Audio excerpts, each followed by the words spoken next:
Hey everybody, welcome to my fourth testimony video. I know it's probably been about a month since I put out video number three. I've had a lot going on with acting and just kids going off to college and stuff like that. Um, and honestly, I'm a procrastinator sometimes, but the last week or so, I've just had this urging in my spirit to just get this out. So I'm going to do this video a little bit differently than I did the first three. The first three, I'm such a perfectionist that I like wrote out what I wanted to say and then I typed it up and then I kind of had that pulled up while I was filming the video. So I wanted to make sure to get everything in there. But this time I was just hearing, just just finish this, tell them what happened. Um, so this is just me with a little bit of notes and that's about it. But I just kept having this feeling of just hit record, just finish telling your story. And honestly, the story is ever ongoing, so this testimony could go on forever. But recently, I've had a few people ask me, with everything going on in the world. I had a couple of people comment on my posts or send me messages, and they just said, "How did you know? You know, what was the proof that you saw that made you believe that it was God that did all that for you?" And that's such a big question to answer. I'll tell you personally what it was for me. It wasn't like I didn't believe one day and then this thing happened and then I just started believing full on. You know, my testimony videos may sound like this happened and then this happened and this happened and everything was great. And in summary, yeah, that's what happened. But along the way, the parts that I may not have gotten through in my previous videos very well were there was a lot of doubt on my end, a lot of processing what was happening that I had to deal with. I did a lot of back and forth of maybe this could be God, or maybe, I'm just getting better, or it's because I did this or didn't do this. But at the end of the day, when things start piling one on top of the other, on top of the other, on top of the other, and things are happening, feelings inside of my body that I've never felt before, um, my priorities shifting, you know, feeling more conviction inside of me of things that used to not bother me. Now they bother me a little bit more. Just a lot of different things happening that just added up to I couldn't deny it anymore. So if so, I would urge you to go back and watch my first three testimony videos if you haven't, because that explains more in detail, like step by step, what happened, and how I just couldn't deny it anymore, type of thing. But even looking back now, like he's always been there, right? In my case, even before I was healed from depression or before I was healed from my chronic illness symptoms, I survived depression for 23 years without ever talking to a therapist or taking any kind of medication. And there's nothing, let me preface this by saying there's absolutely nothing wrong with that. And I probably should have done that throughout my life, but I was very, very stubborn and I just didn't want to. Um, and yet every time I spiraled, I was able to get back out of it. I always said it was because I was strong and because I got myself out of it, but that's not true. I didn't do that. He did. And as far as like my chronic illness, you know, it stinks. Like when I was in the worst of it, it was bad, but my case was considered mild. I heard so many stories of people that had the same disease as me that, you know, were way more worse off than I was. And so I had to be grateful for that. And now I pray for those people, but he was always there. I just never really paid attention. Um, yeah, I know that's not the best answer in the world, but it's my answer. And maybe if you watch the first three videos and you hear the things that happened that I'm going to finish in this video, you'll kind of see how, whether you believe in him or not, he's still there with you. And even when you're not seeking him, he's seeking you, just like he did for me. He found me. I did not find him. I did not set out for this to happen at all. That's another reason why I believe, because it wasn't something I decided to do. So some more recent things that I'll just finish off my testimony with that have happened um, since my healing is church. So I hadn't been to church since I was 12 years old. And when all of the healing happened, and if you go back to the last video, the video where I talked about the scene in The Chosen with Mary Magdalene and Jesus calling her by name, and how he was calling my name too. I I would say go back and watch that because there's a lot more details to that. But after that and after the healing, I knew that I wanted to go back to church for the first time in my adult life, and I was nervous. I hadn't been to church since I was 12, so I didn't know which church I wanted to go to. I don't live in the same place that I lived when I was 12. Um, so I prayed about it. I said, can you help me decide which one to go to? I don't want to be jumping from church to church to try to find the one that's the best fit for me. And I don't even know what's going to be the best fit for me at this point. So just please show me which one would be a good one for me to go to. And so I started like researching online and looking at churches and stuff. And there were certain things about certain churches that stood out a little bit more than others of what might be a good fit for me, but I still really didn't know. I was super confused. And then that night I went to sleep and I had a dream. The dreams that I have that are different, that I know mean something, they're just clearer. Like most of the time I wake up and I don't remember my dreams, but if I wake up and I can clearly remember it, and it felt so real, like it wasn't a dream, and I wake up with like my skin tingling, that's when I know it meant something. And so this particular time, I had a dream after I prayed about the church, and in the dream, someone who I don't know who it was just said to me, "Look for the one that feels like welcome home."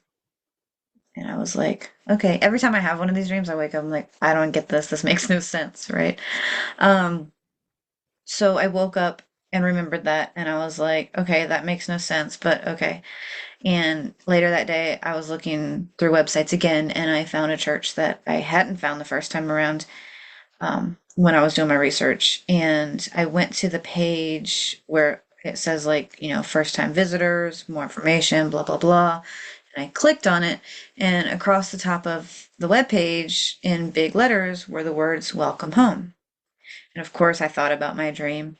And like when this first started, I was always like, when something like this happened, I'd be like, oh, that's such a coincidence.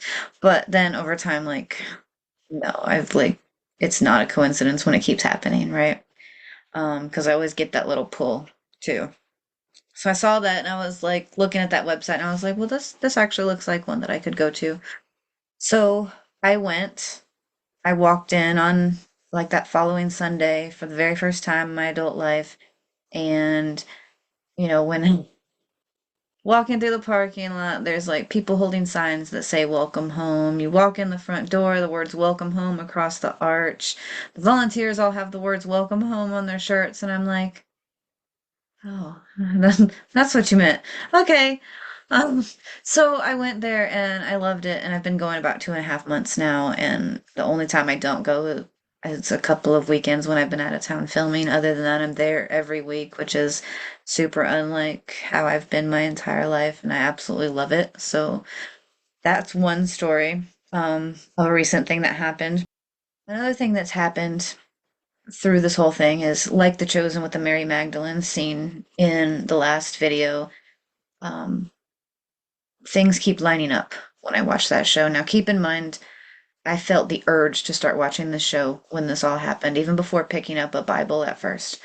Um, I just felt like I needed to watch the show. And I only watch an episode when I get like a really strong feeling that I really want to watch an episode. And probably I'd say, I don't know, half the time at least, if not more, something in that episode lines up eerily perfect with something that's happening with me, right? So keep in mind that I had not read a Bible since I was 12, so I remembered some of the basic stories in it, but not many, to be honest. And I was not familiar, and I was not familiar with The Chosen at all.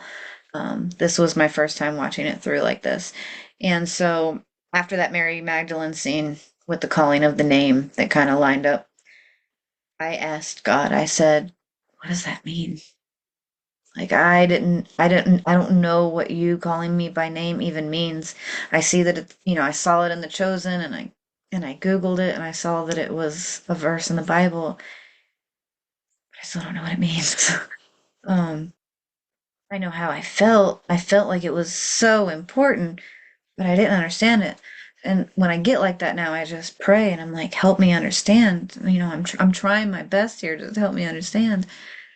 And so I prayed that, and then later that day, I had that feeling to watch The Chosen, and so I watched it, and it was the episode where Simon is angry at God for like he can't catch any fish, right? And that's his livelihood. And like I'm immediately am relating this to like all the times in my life where I've worked so hard for a goal that I've set, whether it be in acting or something else, and I just don't get there. And it's devastating and it like makes me feel horrible, right? So like I can relate to that scene and I've never really gotten angry at God about it, but that's been some of the things that have like made me spiral into depression in the past. And then in the scene, Jesus helps him get an abundance of fish, right? And then at that moment, Simon just kind of gets down on his knees and surrenders to Jesus and says, I'll do anything for you. Just tell me what to do. And Jesus just asks him just to follow him. And when I saw that part of Jesus just asking Simon to follow him, I got that whole like inner body warmth feeling that I've gotten again. Look at past testimony videos. Um, it's when I know that, well, at the time I didn't know what that feeling was, but I do now. Um, I know now that it's the Holy Spirit, but as this was starting, I had no clue what was happening.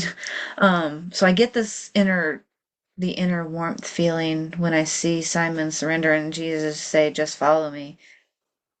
And I just get this immediate knowing of that's what you calling me by my name is.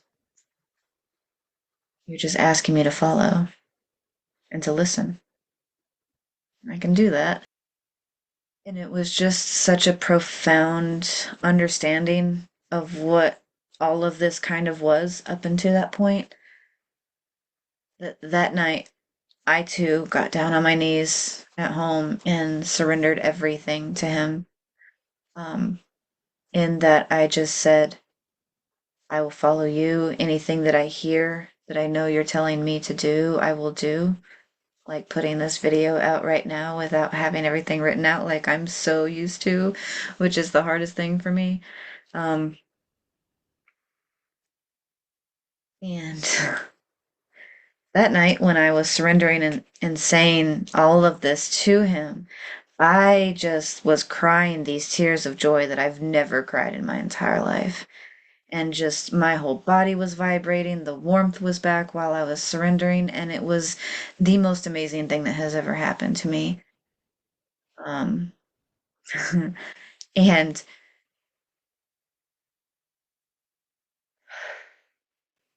this one will probably be one of the biggest explanations of how I can believe everything that is really happening.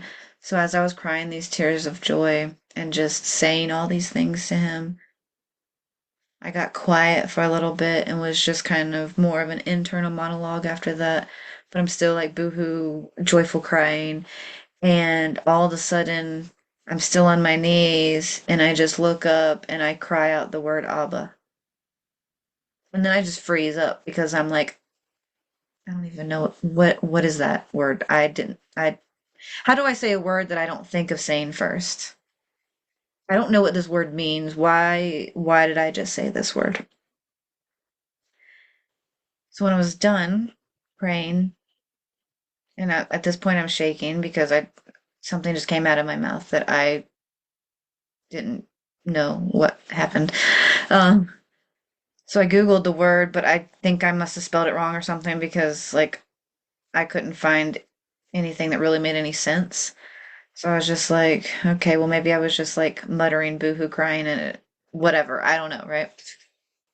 So time goes on and I kind of push that whole incident, try to like push it aside because I didn't have an explanation for it. So, you know, sorry, I know this is coming out really horrible. This one was just one of the biggest experiences. It was like mind blowing to me. Um, so I think it was probably a couple weeks after that that again I was watching The Chosen, and I think even when I was watching that particular episode, I was doing something else at the same time because I tend to like multitask sometimes. I'll keep TV on in the background and be doing something else. And in fact, by this time, I think I had started picking up a Bible and reading it. So I think I was actually reading the Bible, and like The Chosen was on in the background, or I was studying a script for something. I can't remember, but I know that I was kind of zoned out and not paying too much attention to what was on The Chosen at that time.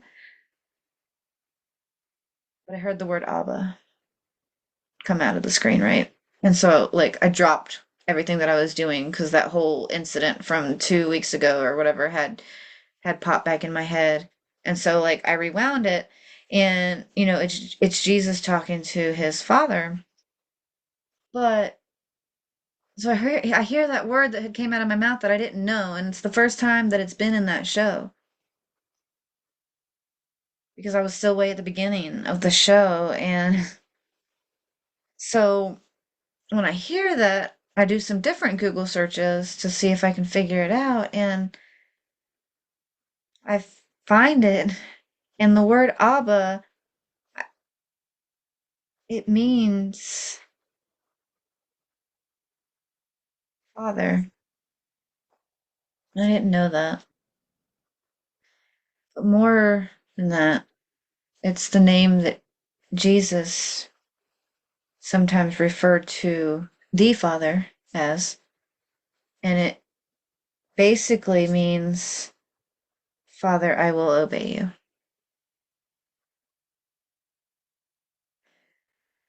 I didn't know that. But 2 weeks before I looked that up, I had been surrendering and praying to God, saying that, I will follow and do what you ask me to do. And not even understanding a word, it came out of my mouth, kind of my whole prayer wrapped into one word in a language that I don't speak, in a word that I had never heard before.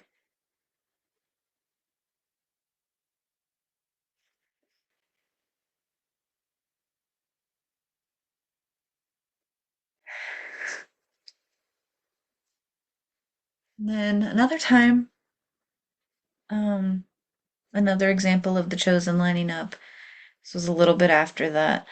I was talking to my husband one night in the kitchen, and I was just saying, that it is so it's such a relief that I'm not overthinking anymore. Like I don't feel like I have to overthink anymore. I've been an overthinker my entire life and it's exhausting. And I'm not saying that I don't think at all anymore. I don't let myself spiral into the overthinking like I used to, and it's such a relief, but when I'm telling him this, I'm saying, but at the same time, like I don't know what to think about all these things that are happening to me. Like I've always been the type of person that like I need answers and I need to know why and I need to know exactly what this means and what this is. That's just how I've always been. So kind of being in this situation where I can't really explain a whole lot of anything at this point. I mean, I know I know what I'm starting to think it is, but I'm still having those doubts and those fears. So I just don't know what to think. And my husband is, very great at listening and agreeing, but in this, like, he had no answers either, right? Um, so we had that conversation, and then later that night, I just had that feeling to watch The Chosen again. So I go to the episode that I was on. It's the episode where Thomas and Rama see Jesus perform the miracle for their first time seeing him perform a miracle, where he turned the water to wine. Okay. And then after all of that, they're kind of standing there, and Jesus is off in the distance, and Thomas is just kind of looking at him in the show.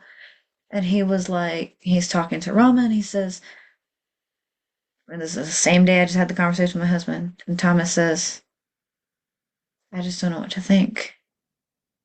Talking about, Jesus performing miracles and stuff. And I paused it right then before I even heard the next part, just because I had that pulling feeling and that jolting feeling, and I'm like, he just said exactly what I have been thinking and spoke to my husband about today. That's not a coincidence. Not with everything else that has happened. Um, so I unpause it. And the next part is Rama responding to Thomas saying, I don't know what to think. And she looks at him and she says, then don't. For the first time in your life, don't think.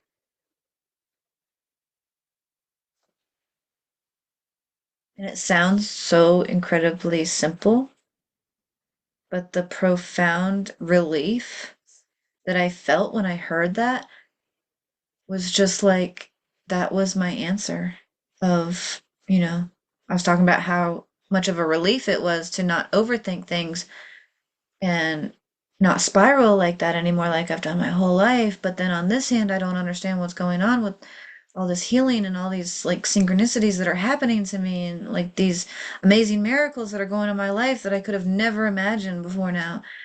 I don't know what to think about this. So seeing that was just like telling me the same thing. Just don't. For the first time in your life, just don't think, just believe. Just trust.